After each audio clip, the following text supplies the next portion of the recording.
मैं ज्योतिषविद आचार्य पंडित एस.के. तिवारी अरुणिका ज्योतिष में अपने सभी प्रिय दर्शकों का हृदय से स्वागत करता हूं। यदि आप अपनी कुंडली बनवाना चाहते हैं या किसी भी प्रकार की ज्योतिषीय समस्या का समाधान पाना चाहते हैं, विवाह का सटीक मिलान करवाना चाहते हैं, मुहूर्त आदि जानना चाहते हैं या रत्न रुद्राक्ष धारण करने के नियम या विधि के बारे में जानना चाहते हैं, तो आप मुझे मेरे दिए गए नंबर पर कॉल कर सकते हैं या व्हाट्सएप कर सकते हैं। आज हम आपके लिए एक बड़ा रोचक विषय लेकर आए हैं कि कौन सा ग्रह आपके संपूर्ण जीवन में एक महत्वपूर्ण ग्रह साबित होगा, यानी वह कौन सा ग्रह है जो आपके जीवन काल में सबसे अधिक और स्पष्ट प्रभाव दिखाने वाला ग्रह होगा। तो इस कड़ी में हम आज बृहस्पति यानी गुरु ग्रह के बारे में बात करेंगे कि गुरु ग्रह किन स्थितियों में आपके जीवन काल में एक महत्वपूर्ण ग्रह साबित होगा, सबसे अधिक और स्पष्ट प्रभाव दिखाने वाला ग्रह बनेगा। तो चलिए गुरु ग्रह के बारे में जानने के लिए हम वीडियो को आगे बढ़ाते हैं। इसके लिए 4 स्थितियां हम बताएंगे। 4 स्थितियां कौन सी? इसके आधार पर आप जान सकते हैं कि आपके जीवन काल में अगर कोई भी महत्वपूर्ण ग्रह साबित होगा तो वह केवल गुरु ग्रह होगा। गुरु ग्रह से आपका संपूर्ण जीवन प्रभावित रहेगा। वो 4 स्थितियां देखिए। यदि किसी भी व्यक्ति के नाम का प्रथम अक्षर ता से आरंभ हो या था से या दा से या धा से या ना से, यानी ता, था, दा, धा, ना, इन अक्षरों से जिसका भी नाम प्रारंभ होगा उस व्यक्ति का जीवन गुरु ग्रह के प्रभाव में रहेगा। उसके जीवन में गुरु ग्रह का निश्चित तौर पर प्रभाव पड़ेगा। या दूसरी स्थिति हम चलते हैं, तो दूसरी स्थिति यदि मान लीजिए इन 4 स्थितियों में से अगर चारों स्थितियां उस व्यक्ति के साथ मेल खाती हैं तो समझिए कि 100% संपूर्ण जीवन में गुरु ग्रह का पूरा प्रभाव रहेगा। यदि इन 4 स्थितियों में से कोई 3 स्थितियां उसके साथ मेल खाती हैं या 2 खाती हैं या 1 भी खाती है तो भी गुरु ग्रह के प्रभाव में उसका जीवन रहेगा। ये आप जान लीजिए। दूसरी स्थिति क्या है कि यदि नाम का अक्षर ता, था, दा, धा, ना से आरंभ नहीं है, लेकिन उस व्यक्ति का जन्म या तो 3 तारीख में हुआ हो या 12 तारीख में हुआ हो या 21 तारीख में हुआ हो या 30 तारीख में हुआ हो, तो अभी उस व्यक्ति का जीवन गुरु ग्रह के प्रभाव में रहेगा। तीसरी स्थिति यह है कि यदि ये दोनों स्थितियां भी उस व्यक्ति के साथ मेल नहीं खा रही, तो तीसरी स्थिति देखेंगे कि यदि व्यक्ति का जन्म 19 फरवरी से 20 मार्च के बीच हुआ हो। कब? 19 फरवरी से 20 मार्च के बीच या 21 नवंबर से 20 दिसंबर के बीच जिनका जन्म हुआ हो, तो भी उनके जीवन काल में गुरु ग्रह का सबसे अधिक और स्पष्ट प्रभाव देखने को मिलेगा। यानी उनका प्रमुख ग्रह कौन हो जाएगा? गुरु, बृहस्पति। यदि ये तीनों स्थितियां भी मान लीजिए कि कहीं ना कहीं मेल नहीं खा रही, तो फिर आप जन्म कुंडली उठा के देखिए। यदि उनकी जन्म कुंडली में ध्यान दीजिए कि ये लग्न भाव है, ये क्या है? लग्न। यदि यहाँ पर 9 नंबर या 12 नंबर की गिनती लिखी हो, या तो 9 नंबर लिखा हो या 12 नंबर लिखा हो, ध्यान दीजिए। साथ ही तो 9 नंबर क्या है? एक धनु। ये धनु राशि या मीन राशि, ये कौन किसकी राशियां हैं? गुरु की है, यानी इनका स्वामी गुरु होता है।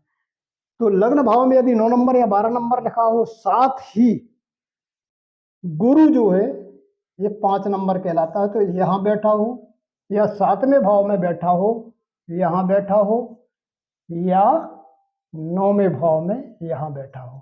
ध्यान दीजिए कि यदि ये तीनों स्थितियां मेल नहीं खा रही, तो चौथी स्थिति क्या है कि जन्म कुंडली में यदि उनकी यहाँ पर या तो 9 नंबर लिखा हो या 12 नंबर लिखा हो, साथ में या तो 5वें भाव में यहाँ गुरु बैठा हो या 7वें भाव में गुरु बैठा हो या 9वें भाव में गुरु बैठा हो, तो भी ऐसे व्यक्ति के जीवन में निश्चित तौर पर संपूर्ण जीवन काल में गुरु ग्रह का सबसे अधिक प्रभाव रहेगा।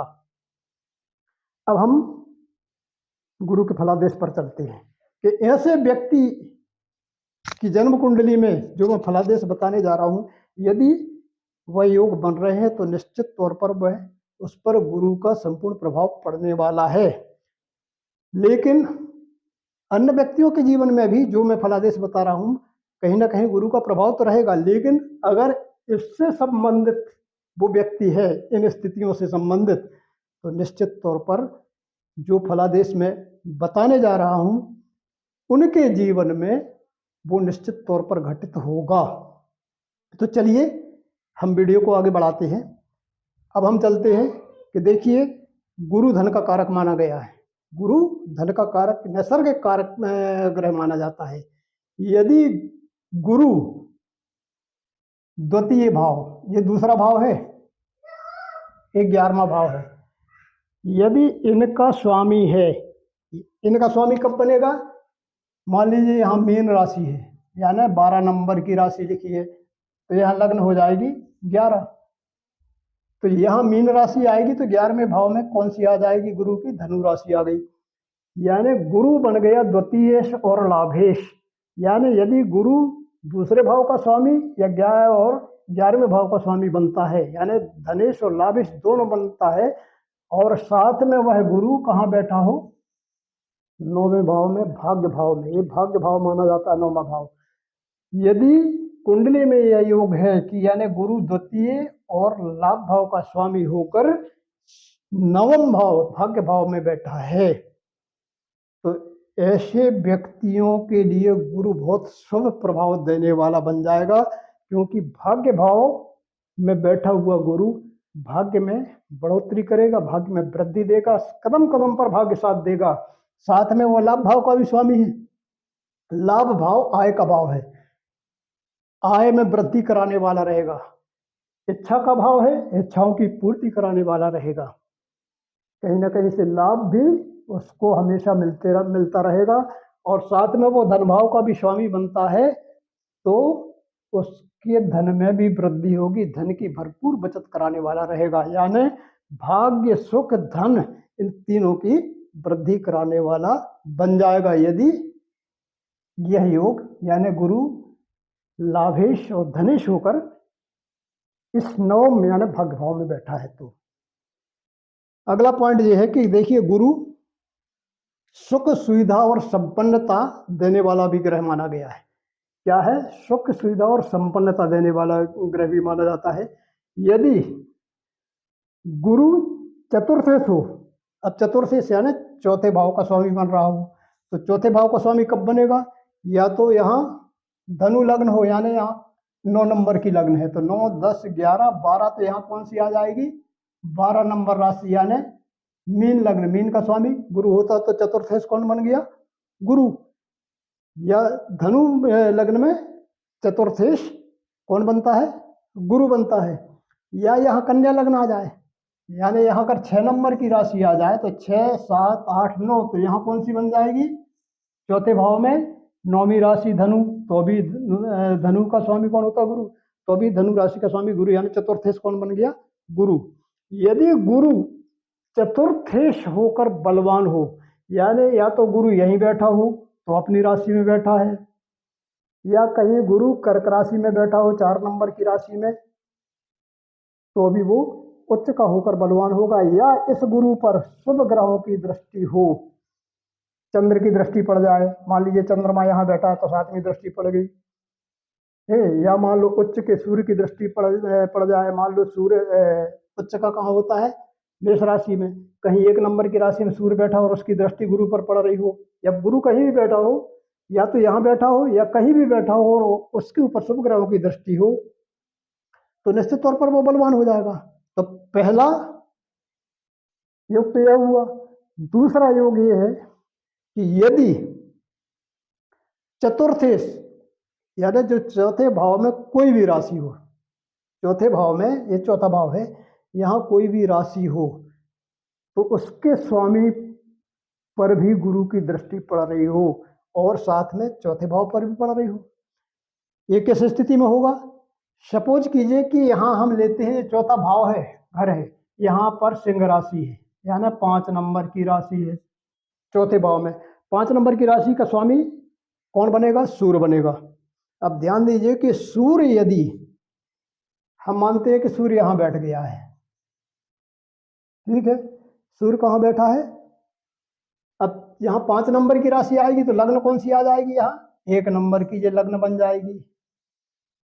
लग्न कौन सी बन गई, एक, तो 1 2 3 वो 4, सॉरी 2 नंबर, यहाँ आ जाएगी लग्न 2 नंबर की। यानी वृष लग्न की कुंडली में हमेशा सूर्य चतुर्थेश बनता है, क्योंकि जब 2 नंबर यहाँ होगा तो 5 नंबर चौथे भाव में आ जाएगा, तो सूर्य क्या बन गया, चतुर्थेश बन गया। और सूर्य कहाँ जाके बैठ गया, दूसरे भाव में, 3 नंबर राशि में।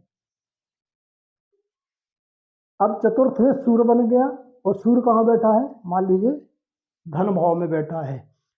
और गुरु अगर मान लीजिए कि यहाँ बैठ गया 10वें भाव में, तो अब आप देखिए कि गुरु की दृष्टि सिंह राशि पर पड़ रही है, 7वीं, 1 2 3 4 5 6 7, 7वीं दृष्टि उसकी कहाँ जा रही है, चौथे भाव पे, जहां सूर्य की सिंह राशि है।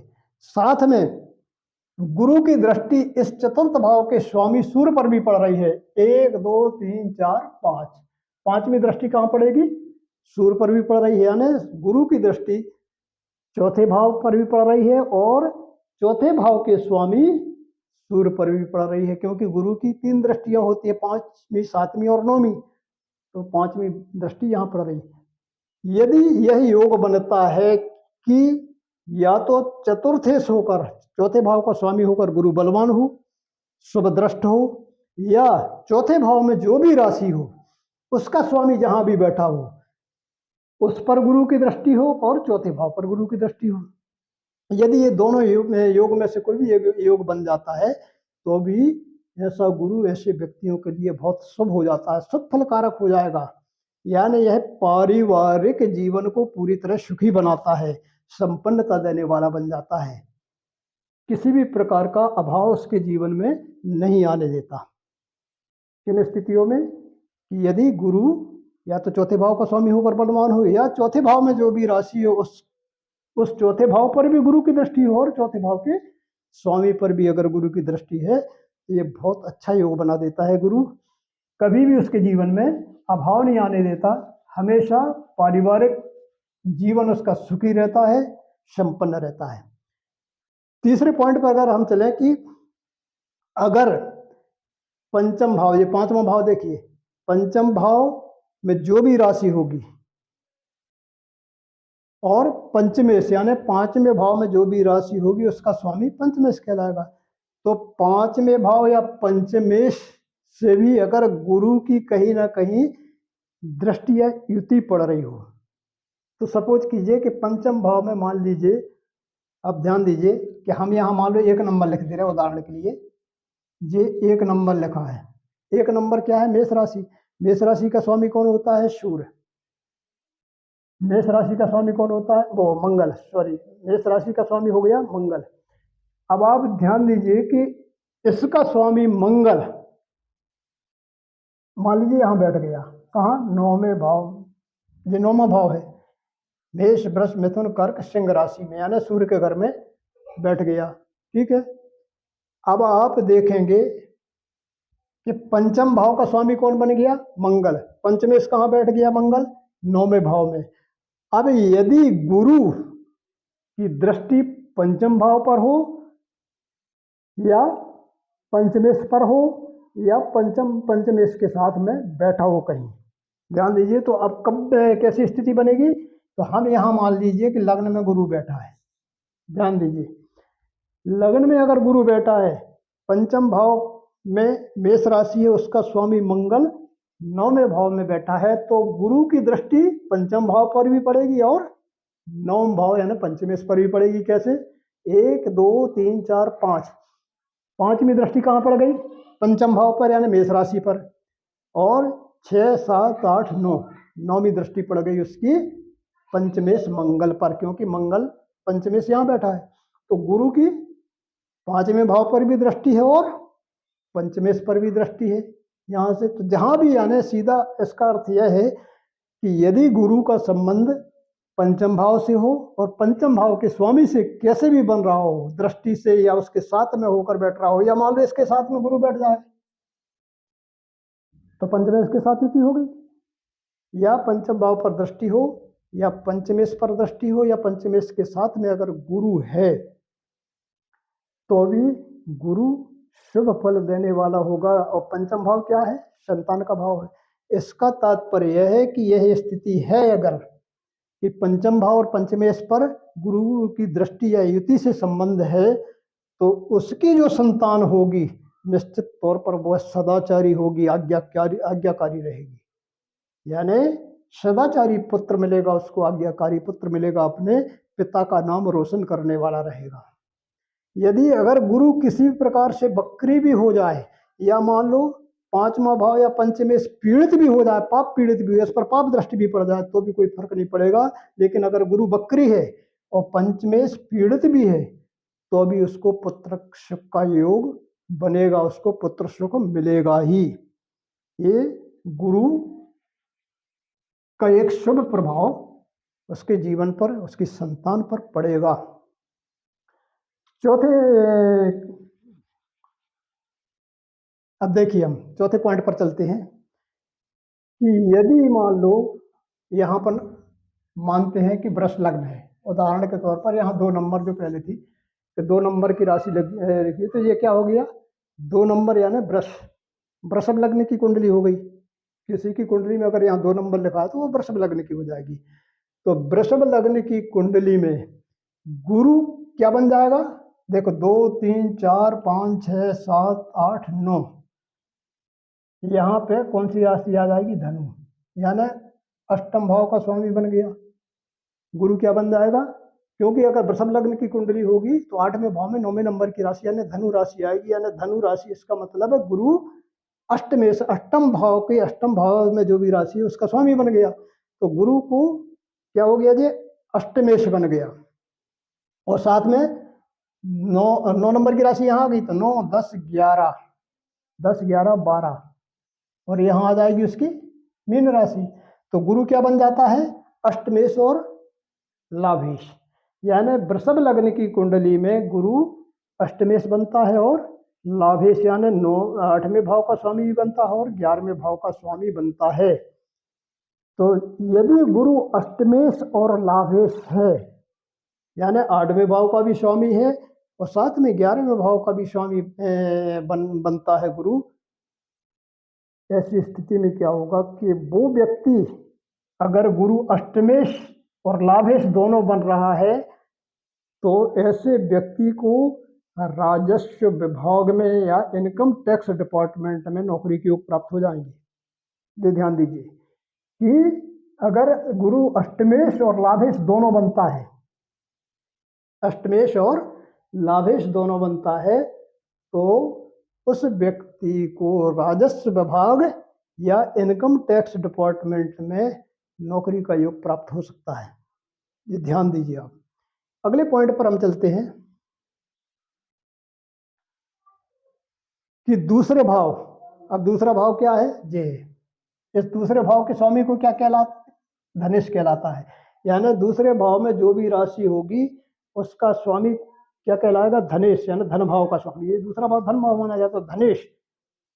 तो 2 पर या धनेश पर कहीं से भी गुरु की दृष्टि पड़ जाए, या तो दूसरे भाव पर पड़ जाए या मान लीजिए कि दूसरे भाव में, सपोज कीजिए यहाँ 3 नंबर की राशि लिखी है यानी यहाँ वृषभ लग्न है तो 3 नंबर यहाँ आ गया। 3 नंबर यानी मिथुन राशि। मिथुन राशि का स्वामी कौन होता है? बुध। ये मिथुन राशि है। यदि दूसरे भाव में 3 नंबर की राशि है, इसका स्वामी कौन हो गया? बुध हो गया। कोई भी राशि हो जाए, 4 नंबर की होती चंद्र बन जाता, 5 नंबर की होती तो सिंह बन जाता, वो सूर्य बन जाता है, 2 नंबर की यहाँ राशि होती तो शुक्र बन जाता है। तो जो भी इस भाव में राशि होगी उसका स्वामी धनेश हो जाता है। तो हमने मान लिया ये कि यहाँ 3 नंबर लिखा है तो 3 नंबर यानी मिथुन का स्वामी कौन बन गया? बुध। बुध कौन हो गया? धनेश हो गया। अब आप ये देखिए कि क्या कहीं बुध पर और 2 नंबर पर, जहाँ 2 नंबर है ना दूसरे भाव में, गुरु की दृष्टि है क्या? या तो सपोज करें कि यहीं अपन ने गुरु मान लिया सर, और बुध यहाँ बैठा है, धनेश कहाँ बैठ गया? 4 नंबर घर में, गुरु बैठा है 10वें नंबर घर में। अब यहां से देखेंगे तो गुरु की दृष्टि सीधी सीधी कहाँ पड़ रही है? धनेश पर, बुध पर, 7वीं दृष्टि, और गुरु की दृष्टि 5वीं भी धन भाव पर ही पड़ रही है। यानी अगर गुरु की दृष्टि धन भाव पर पड़े और धन भाव के स्वामी पर भी कहीं से पड़ रही है, 2 स्थितियां हैं कि धन भाव पर पड़े और धन भाव के स्वामी पर भी अगर गुरु की दृष्टि पड़ रही है और शुभ दृष्टि हो, गुरु पाप पीड़ित न हो, तो ऐसी स्थिति में यह वकालत के क्षेत्र में सफलता देगा, एडवोकेट बना सकता है ये। और यदि यह लग्नेश होकर 8 में बैठा हो, मान लीजिए जो अभी हमने बताया था कि यहाँ अगर मान लो 9 नंबर लिखा है, 12 नंबर लिखा है और गुरु यहाँ बैठ गया 8वें भाव में, तो भी ये बहुत धन प्राप्त करा देता है। अगर 8वें भाव पर देखिए, इस 8वें भाव पर यहाँ जरूरी नहीं है कि यहाँ गुरु की राशि लिखी हो, कोई भी नंबर लिखा हो, कोई भी राशि हो, लेकिन गुरु की दृष्टि अगर कहीं से भी इस 8वें भाव पर पड़ रही है, तो 8वें भाव पर या तो कहाँ से पड़ेगी? देखिए, या तो यहाँ गुरु हो तो 1 2 3 4 5 6 7 8 9वीं दृष्टि कहाँ पड़ जाएगी? 8वें भाव पर। या यहाँ गुरु हो तो 7वीं दृष्टि पड़ जाएगी, या 1 2 1 2 1 2 3 4 5, या फिर गुरु 5वें भाव में हो तो हो यहाँ पर 4थे भाव में हो तो भी उसकी 5वीं दृष्टि 8वें भाव पर। यानी कहीं से भी अगर गुरु की दृष्टि 8वें भाव पर पड़ रही है और गुरु शुभ स्थिति में है, उसके साथ कोई पाप ग्रह नहीं है, उस पर कोई पाप दृष्टि नहीं है, अष्टक वर्ग में भी उसको अच्छे पॉइंट मिले हैं, और उसकी दृष्टि कहाँ पड़ रही है? 8वें भाव पर। तो ऐसा गुरु षड्यंत्र से बचाव करता है। यानी ऐसा व्यक्ति कभी षड्यंत्र में नहीं फंस सकता। षड्यंत्र में फंसने की नौबत भी आएगी तो गुरु बचा ले जाता है, मिथ्या कलंक नहीं लगने देता, किसी भी प्रकार के मिथ्या कलंक और षड्यंत्रों से रक्षा कर देता है ऐसा गुरु। कि अगर गुरु की दृष्टि 8वें भाव पर पड़ रही है, लेकिन गुरु शुभ होकर अगर उसकी दृष्टि पड़ रही है, तो निश्चित तौर पर षड्यंत्रों से और किसी भी प्रकार के मिथ्या कलंक से वो बचाव करता है, रक्षा करने वाला बनता है। अब हमने बताया कि ये किसके ऊपर पूर्णता लागू होंगे? जिनके साथ ये स्थितियां बनती हैं, उनका गुरु महत्वपूर्ण ग्रह होगा। ऐसे व्यक्तियों के लिए भी शुभ समय क्या रहेगा? देखिए, 19 फरवरी से 19 मार्च, ध्यान दीजिए, 19 फरवरी से 19 मार्च का समय, और 15 दिसंबर से 13 जनवरी, ऐसे व्यक्तियों के लिए जिसके साथ ये चारों स्थितियों में से कोई भी स्थिति बन रही है, तो ऐसे व्यक्तियों का जो समय है 19 फरवरी से 19 मार्च और 15 दिसंबर से 13 जनवरी का जो समय रहेगा, बहुत शुभ रहेगा। इन समयों में वो कोई भी कार्य करेगा उसको सफलता मिलेगी, उसके कार्य शुभ और समय यानी अच्छी तरह से संपन्न होंगे। साथ ही ऐसे व्यक्तियों के लिए ईशान दिशा, कैसे व्यक्तियों के लिए? जिनके साथ ये स्थितियां हैं। कौन सी दिशा? ईशान, यानी उत्तर पूर्व दिशा शुभ रहेगी। तो चलिए आज का वीडियो हम यहीं समाप्त करते हैं। धन्यवाद। जय हिंद।